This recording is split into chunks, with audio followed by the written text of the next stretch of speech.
Сегодня я заканчиваю листать большой скетчбук с набросками и эскизами и покажу то, что рисую по кадрам из фильмов.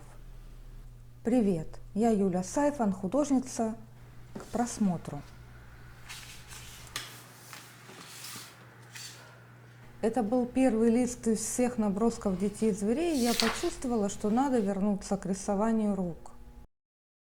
Если говорить о технической составляющей иллюстрации с такими персонажами, то я использую плавную линию.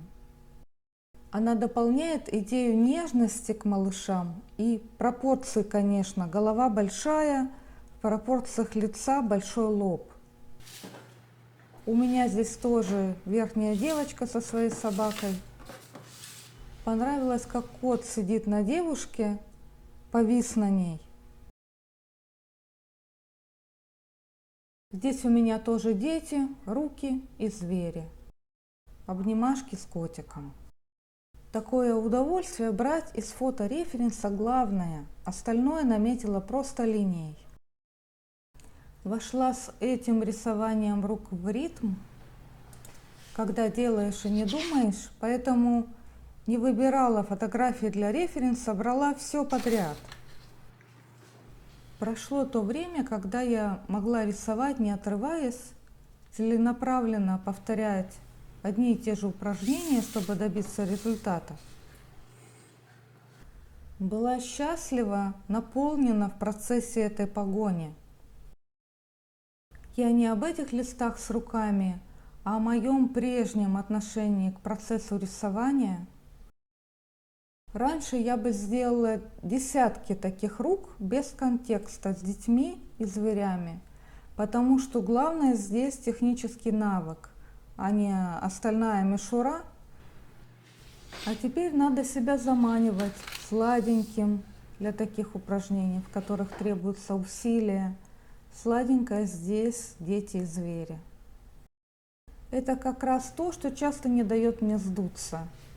Этот канал на ютубе занимает все мое свободное время, мои мысли часто о вещах, которые я здесь обсуждаю. Не питая иллюзий, что мой труд может быть вознагражден деньгами, делаю то, что мне нравится, и получаю от этого удовольствие. Своего рода созидание не меньше, чем сама живопись.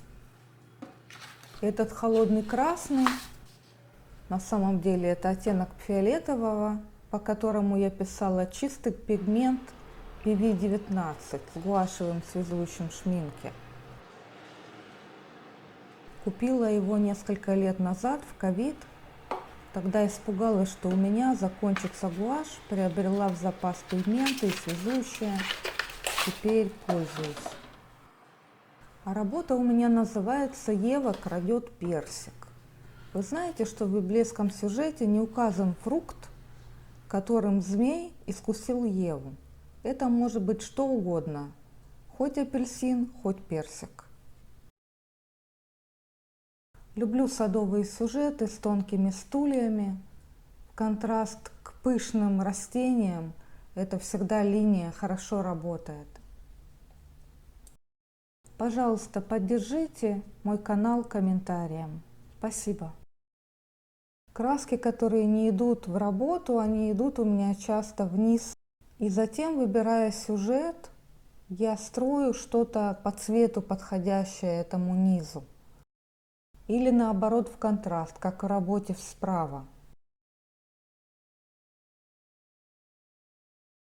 В этих работах появилась штриховка по форме, как в платье слева, и контурная линия в обоих работах. Спешила поскорее закончить скетчбук и сделать на него обзор. Но спешка здесь неуместна. Я знаю, что многие пропускают первую страницу, начинают со второй. И также хочется поскорее закончить последние листы. Когда мы начинаем новый скетчбук, это как недоверие к себе, что я испорчу что-то хорошее, начало. А в желании поскорее закончить скетчбук нетерпение к себе, поскорее это закончить. Я как-то рассказывала, что часто пишу по кадрам из фильмов. Очень люблю фильмы на исторические темы и по книгам галантного века, костюмы, интерьеры, освещение, как построен кадр, каков пейзаж для атмосферы повествования.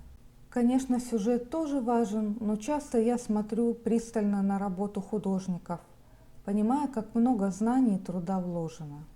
Картон у меня здесь, упаковка из-под пиццы. Мне нравится цвет этого картона, как крафт-бумага.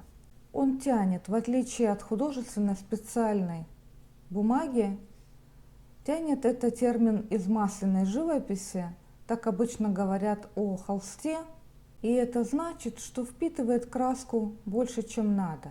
Втягивает в себя связующее, оставляя пигмент на поверхности. У меня, как вы знаете, гуашь, но все равно есть разница, по какой поверхности писать. И часто хорошая краска будет проигрывать на дешевой бумаге, но тем не менее такого картона много, и он под рукой. Сегодня немного кусками, на разные темы я с вами поговорила. Спасибо, что были со мной. Прошу вас, оставьте комментарий, поставьте лайк и подпишитесь. Спасибо. До встречи на моем канале.